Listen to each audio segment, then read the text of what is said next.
Bonjour à tous, aujourd'hui dans l'Info en Plus Climat, je vous emmène dans une école pas tout à fait comme les autres à Orcines, dans le Puy-de-Dôme. Cet établissement est implanté dans un domaine de 9 hectares de prairies et de forêts. Et ici, les enfants apprennent au contact de la nature. Pas besoin de se mettre en rang. Les enfants arrivent tranquillement pour l'accueil du matin. L'école sous les arbres propose une pédagogie alternative, une autre forme d'apprentissage qui a convaincu les parents.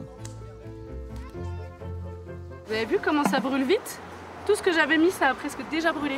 Ici, je les sens en sécurité, et avec notamment la sécurité affective, que j'ai pas forcément retrouvée la première année à l'école publique. Voilà. C'est une opportunité pour eux de grandir à leur rythme et de grandir au contact de la nature. Et pour moi, ça me parlait beaucoup. Nous, on a beaucoup été dehors, en fait, enfants, et c'est vrai que moi, j'aspirais beaucoup à ça pour eux, en tout cas. Ouais. Ouais. Après, ma cour d'école, elle ressemblait un peu à ça. Depuis, elle a changé.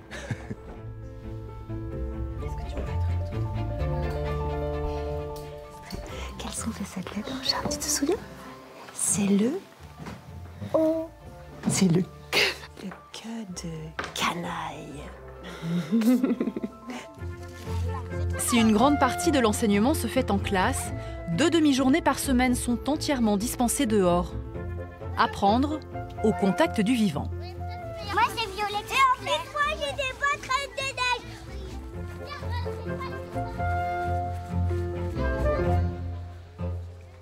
Vous vous rendez compte que sans les plantes, il n'y aurait pas d'oxygène et on ne pourrait pas respirer.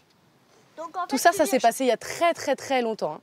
C'est toutes les plantes qui font de l'oxygène, donc les arbres aussi. Pauline, quel est ton rôle en tant qu'éducatrice à l'environnement? Du coup, ici, j'interviens quand il y a vraiment des sorties dehors, dans la nature.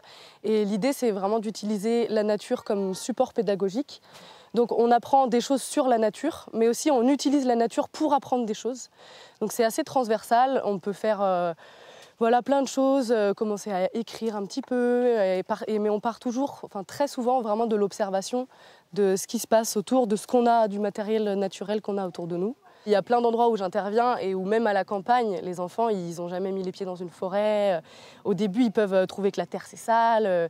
Mais en fait, assez vite, ces choses-là, elles se débloquent et ils se rendent compte que en fait, c'est hyper fun de jouer dans la terre, de grimper. Il y a un terme qui a été utilisé par quelqu'un qui s'appelle Richard Louv, qui est un Américain qui a écrit un bouquin. Ça a été traduit en français par le syndrome du manque de nature ou déficit nature. Et oui, c'est expliqué par plein de causes, la sédentarité, la sursécurité, la peur des parents par rapport aux voitures, la place des écrans aussi dans nos vies. Tout ça fait que globalement les enfants sortent moins. Je pense que pendant le Covid aussi, ça a quand même mis un gros coup d'arrêt aux sorties de manière générale. Donc oui, c'est vraiment quelque chose qu'on constate, que les enfants sortent moins. Et dans la pédagogie par la nature, il y a vraiment cette idée de mettre les enfants dans la nature. Parce qu'il y a plein d'études qui tendent à montrer que ça a plein d'effets positifs pour le développement des enfants, pour la réduction du stress, pour les enfants qui sont atteints de TDAH. Aussi au niveau de la santé, ne serait-ce que la motricité, faire du sport, marcher, ils sont en mouvement. C'est hyper bien pour eux.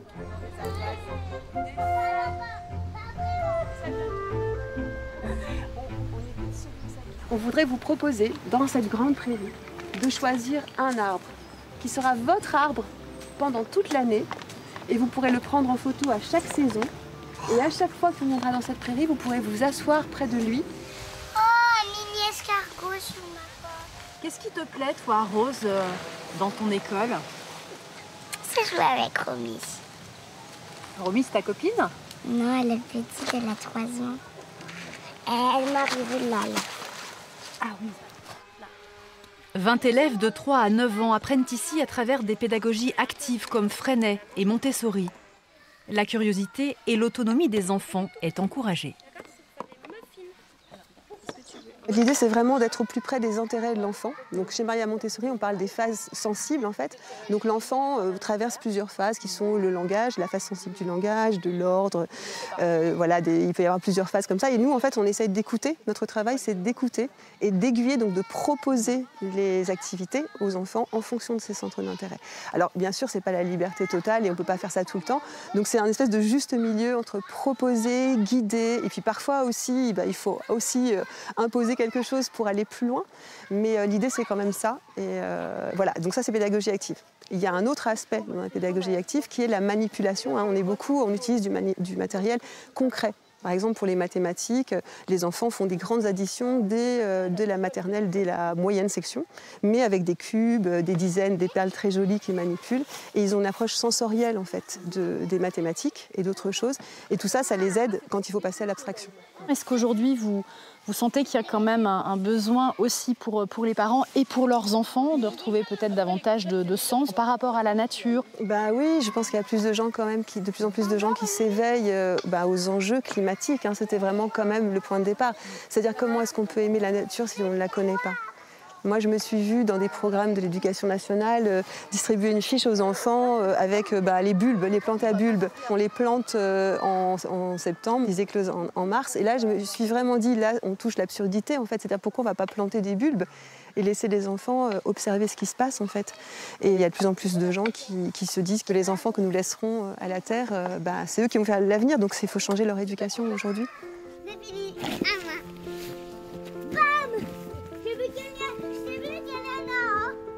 À quoi ça sert les arbres? Les arbres, ça sert à respirer. Ça sert qu'on a de l'oxygène pour respirer, sinon on ne serait pas sur cette terre. Et on apprend plus de choses quand on est un peu dehors? Moi, ça me fait plaisir quand je vais caresser les moutons, quand je vais cueillir des fleurs.